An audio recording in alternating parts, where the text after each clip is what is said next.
When somebody on the other side is not feeling where they want to be, one of the things we want to do is just listen. Don't react. Don't respond. Let them vent. Say what's in their mind. When they're done, all you need to do is, okay, I heard you. How can I help? Because active listening makes people feel heard when we listen. But when we don't listen, we create an environment that does not build a good relationship.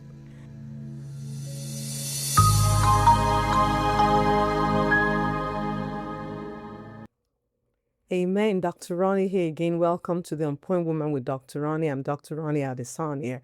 Today I'm going to be sharing with us, continuing on the series on the 21st century woman. Today I want to focus on relationships, how we build good relationships, and in our married relationships. I want to talk about that today. And I'm going to be reading from the book of Ephesians, chapter 5, from verse 22. It says, "Wives, submit to your own husband as to the Lord. For the husband is the head of a wife, as also Christ is the head of a church, and is the Savior of the body. Therefore, the church, as the church is subject to Christ, so let the wives be subject to their own husband in everything." I want to talk about relationship, building godly relationships. So I'm using the example from Ephesians about husband and wife. But it takes a relationship between a man and a woman. In this case is what I'm using. A husband and a wife, material, not yet married, the bride and the groom kind of setting, fiancé and fiancée setting is what I'm looking at. So when you're in a relationship, some things are key that you got to pay attention to in your relationship. And the first thing that I want us to focus on is communication. If you're going to build a solid relationship with somebody, we're not even looking at you married yet, in a relationship, boyfriend, girlfriend, that may grow and you nurture and become engaged and then go into a married relationship. It's going to be very important for you to know how to relate to yourself. One big piece in a relationship is communication. How do you communicate with yourselves? Communication is an important piece in a relationship, in a courtship. And there is good communication and there is not so good communication. I don't want to use the bad communication. Good communication comes through understanding of the other party and being able to communicate effectively means that you understand the person and you are trying your best to understand the person more as the person is trying to understand you more. So it's a two-way lane. Communication is a two-way lane. When you're communicating with somebody, you're expecting the person to also respond to you. So when you look at it from that angle, what that does for you as a believer in a courtship, for example, is it means that you are both learning the best way to communicate with yourself. What is good communication? Good communication is that when you do it, it brings out the good side of you to the person you're communicating with, and the person is able to reciprocate with a good response as well. So when you are in a good relationship, you want to make sure that you are relating to yourselves in a way that brings the best version of yourselves. So when you have a good communication, you are not likely to react to yourselves. Bad or not so good communication makes people react, and it does not bring the best version of that person. So that's something we want to avoid.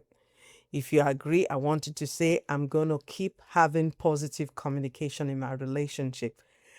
When you have that mentality to have a good communication with your partner, one of the things you learn to do is respect the other person as much as you respect yourself. When you respect yourself and you treat your partner the way you want to be treated, you are likely to get a very good response from them in a relationship. The Bible talks about husband and wife. The scripture I just read, it says, "Wives, submit yourself to your own husband as to the Lord." Submission as to the Lord, meaning that your submission is according to the standard of the Word of God. Bible says that When a haughty word or a bad language, what does it do? Evil communication, it says it corrupts good character. So when you are using bad communication, it messes up who you are. Using bad words on people makes you look terrible. So you don't want to take that approach, but rather you want to take an approach that is positive in your relationship. If you agree, Mark, I'm going to be positive in my communication in my relationship. Because it says, be subject to one another, just as the church is subject to Christ. It means that we got to learn to respect one another. Respect is a two-way lane. You have to respect the person you're in a relationship with and vice versa. Another key element in building a solid relationship, especially as 21st century men, when we're exposed to a lot of, the people giving us guidance on social media, people sharing bad behavior, you want to make sure that you guard yourself and focus on that which gives you good outcome. One of the things that we've got to learn to do is active listening. It's something that we have to learn and continue to build. So it's not like, oh, I'm good with my communication today and that's it now. Because you can never predict what kind of communication is going to come to you from your partner that may rub you wrong. It could just be a wrong timing. You may be talking when the other person is having a good hair day, not a bad hair day, so to say. And because that person is having a bad hair day, you reach them at the time, the peak of their frustration, and so they lash out on you. You understand? And you're like, huh? Why will you talk to me like that? When somebody on the other side is not feeling where they want to be, one of the things we want to do is just listen.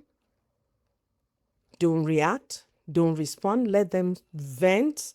Say what's in their mind. When they're done, all you need to do is, okay, I heard you.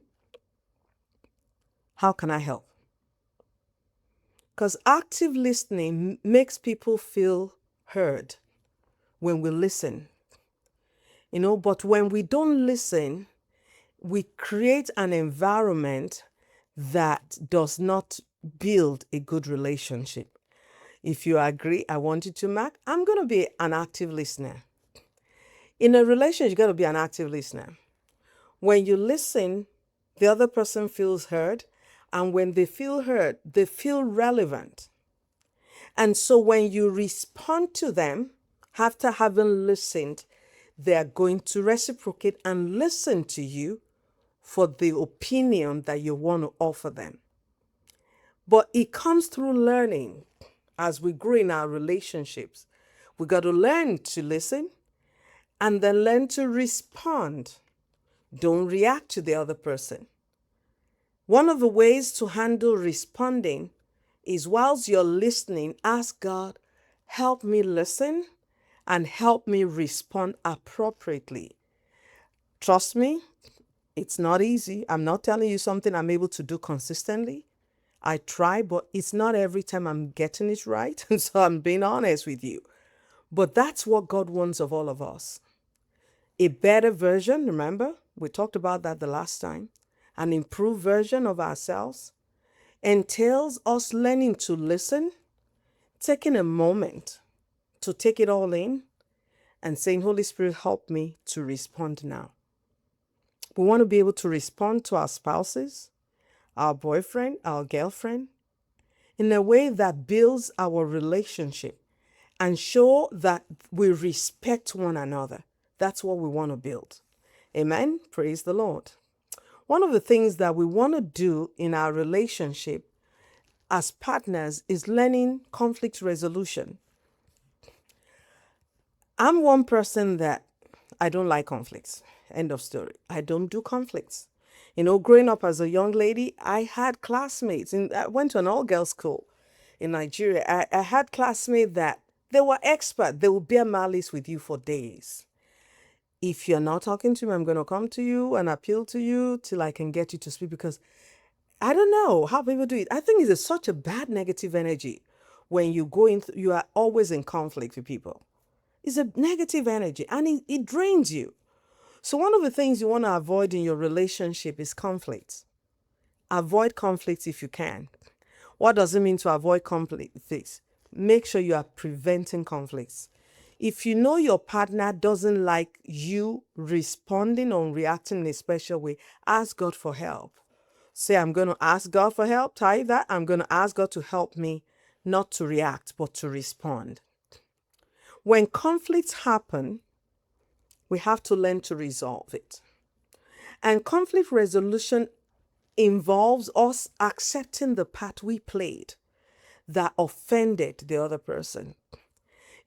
For example, one of the things that many people find hard to do as parents is saying to their kid they're wrong. Oh, I'm wrong, son. I'm wrong, daughter. We should be able to do that. We should be able to tell people when we know we made the mistake. But that's something that's hard for us as human beings. But it's something I really want us to start working on, to be able to say, I'm sorry. I know that was not my intention, but I'm sorry for what I did, for what I said, how it came across to you. My kind of personality, people say I'm very assertive, even when I don't intend to. So it's easy to get into conflict. But one of the things I'm quick to do is say, okay, I'm sorry, my sincere apologies. Apologize and move on. Because if you don't learn to do that, you're going to drive a wedge between you and your partner or your spouse, but we don't want to do that. We want to be women that understands that conflicts can happen. And when we're conflicted, learn to say you're sorry and really mean it. There are times when I'm married, when I tell my husband he's sorry, he will look at me and say, you're not sorry. I don't believe you. But it's true. When anytime I tell you I'm sorry, I really mean it from my heart. But doesn't mean the other person feels that way because maybe they're still upset with you. At times when you study your partner, one of the things you need to do is, take a deep breath, give them time. The elevator is already up. That elevator that went up is able to come down. Let the elevator come down, and then you can apologize. I'm going to stop there today. Father, Lord, I just thank you for everyone that's heard this word today, that our lives will be transformed through the power of your word as we continue to learn to be 21st century women and women of great strength that will do great and mighty things for your kingdom. In Jesus' mighty name, amen. God bless you. See you next time.